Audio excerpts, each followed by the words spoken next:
नमस्कार, आप देखना शुरू कर चुके हैं महाखबर। आप पहली बार हमारे चैनल पर आए हैं तो हमें सब्सक्राइब करें, शेयर करें। भाजपा का प्रचार तंत्र कितना मजबूत है, इसका एक और उदाहरण रविवार 30 अप्रैल को देखने मिला, जब प्रधानमंत्री नरेंद्र मोदी के मासिक रेडियो कार्यक्रम मन की बात के 100 एपिसोड पूरे हो गए। पिछले कुछ सालों में नई सरकारों को 100 दिन का जश्न मनाते देखा गया है। जनता तो 5 साल का जनादेश देती है, लेकिन सरकारें अब शायद खुद को इतना कमजोर समझने लग गई हैं कि 100 दिन पूरे होने पर ही खुश हो जाती हैं। और अब ये देखना ही बाकी रह गया था कि प्रधानमंत्री के रेडियो कार्यक्रम के 100 एपिसोड होने पर उत्सव मनाया जाए। अक्टूबर 2014 से शुरू हुआ यह सिलसिला दूसरी बार 2019 में मिली जीत के बाद भी जारी रहा, तो जाहिर है कि इसके 100 एपिसोड होने ही थे। लेकिन अभी कई तरह की मुश्किलों से गुजर रही भाजपा ने इस मौके को भुनाने में कोई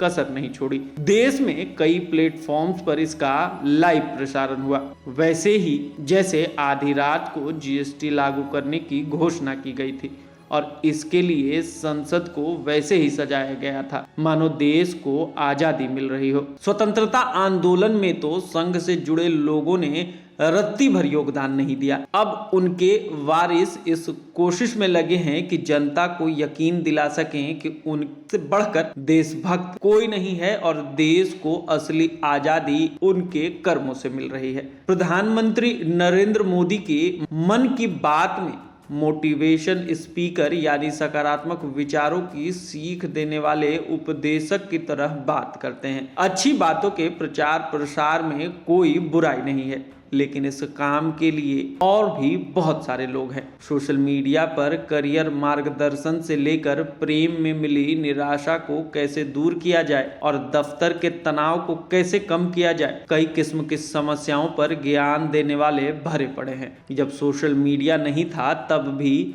आप जीत सकते हैं जैसी किताबें थोक में बिका करती थी। रेलवे स्टेशन और बस अड्डों पर इनके बहुत सारे ग्राहक मिल जाते थे। इनसे काम न बने तो देश में कई तरह के बाबाओं की धार्मिक दुकानें ठाठ से चलती हैं, जहां लोग अपनी पीड़ा लेकर पहुंचते हैं और चमत्कार का इंतजार करते हैं। इसलिए प्रधानमंत्री अगर 100 हफ्तों से उपदेश न भी देते तो इस देश पर कोई फर्क नहीं पड़ता। अलबत्ता मन की बात करने की जगह अगर वे लोगों के मन को टटोलते तो देश कई मामलों में बेहतर स्थिति में होता। और 100वें एपिसोड में प्रधानमंत्री मोदी ने हरियाणा के सुशील जगलान की बात की, जिन्होंने सेल्फी विद डॉटर अभियान शुरू किया। जो राज्य लैंगिक असमानता से जूझ रहा था, वहां अपनी बेटी के साथ सेल्फी लेकर उसे गर्व का विषय बताना अच्छी बात है। नरेंद्र मोदी ने उनका जिक्र करते हुए कहा कि इस अभियान ने मुझे बहुत आकर्षित किया क्योंकि इसमें मुख्य बिंदु बेटियां हैं। प्रधानमंत्री जब ये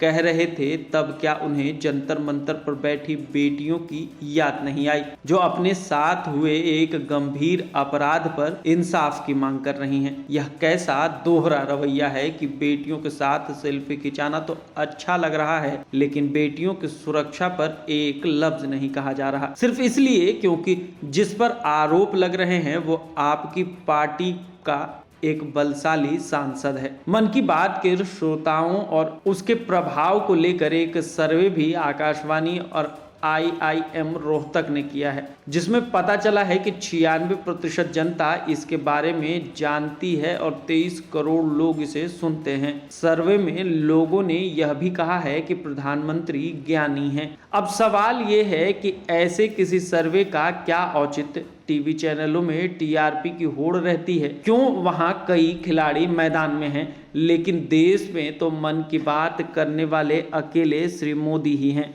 देश के प्रधानमंत्री हैं तो जाहिर है कि उनके मासिक कार्यक्रम के बारे में लोगों को पता ही होगा। भाजपा को तो इस बात की चिंता करनी चाहिए थी कि इतने प्रचार प्रसार के बावजूद 4% लोगों को इस बारे में पता क्यों नहीं है। 130 करोड़ की आबादी के देश में 23 करोड़ लोग ही मन की बात सुनते हैं। तो इससे यही पता चलता है कि लोग अपनी दिक्कतों और अपने समाधान के बारे में सुनने की इच्छा रखते हैं। और मन की बात में तो वास्तविक समस्याओं पर कोई बात ही नहीं होती। शायद इसलिए लगभग 100 करोड़ लोग इस कार्यक्रम को नहीं सुनते हैं। रहा सवाल प्रधानमंत्री के ज्ञानी होने का, तो क्या इसे एक तथ्य के तौर पर इसलिए स्थापित किया जा रहा है क्योंकि उनकी डिग्री को लेकर संदेह खड़े किए जाते हैं, क्योंकि इससे पहले तो किसी प्रधानमंत्री पर ऐसे सवाल नहीं किए गए। एक लोकतांत्रिक देश में जनता के धन के संचालित सार्वजनिक प्रसार संस्था का इस्तेमाल प्रधानमंत्री अपने मन की बात करने के लिए कर रहे हैं। यह गलत मिसाल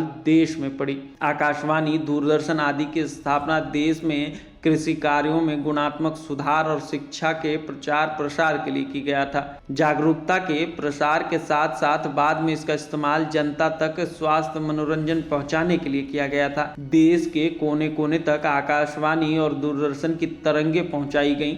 इससे देश को एक सूत्र में बांधने में मदद मिली। प्रधानमंत्री मोदी अगर ऐसे ही कोई पहल करें तो उसका स्वागत है, मगर अफसोस उन्होंने एक महत्वपूर्ण शक्तिशाली साधन को अपने प्रचार के लिए इस्तेमाल किया। उनके मन की बात में न महिला सुरक्षा की बात है, न बेरोजगारी, न महंगाई की, न आत्महत्या के बढ़ते प्रकरणों की, और न किसानों या मजदूरों के दिक्कतों का जिक्र है। कुल मिलाकर मन की बात एक आभासी सकारात्मक माहौल बनाने की कोशिश है, जैसे 7-10 दिनों में ध्यान शिविरों में किया जाता है। वहां वास्तविक समस्याओं से मुंह मोड़कर गहरी सांस खींचकर हर मुश्किल से निकलने का भरम बनाया जाता है। देश फिलहाल ऐसे ही गहरी सांस के लिए किसी चमत्कार की आशा में बैठा मन की बात होते देख रहा है।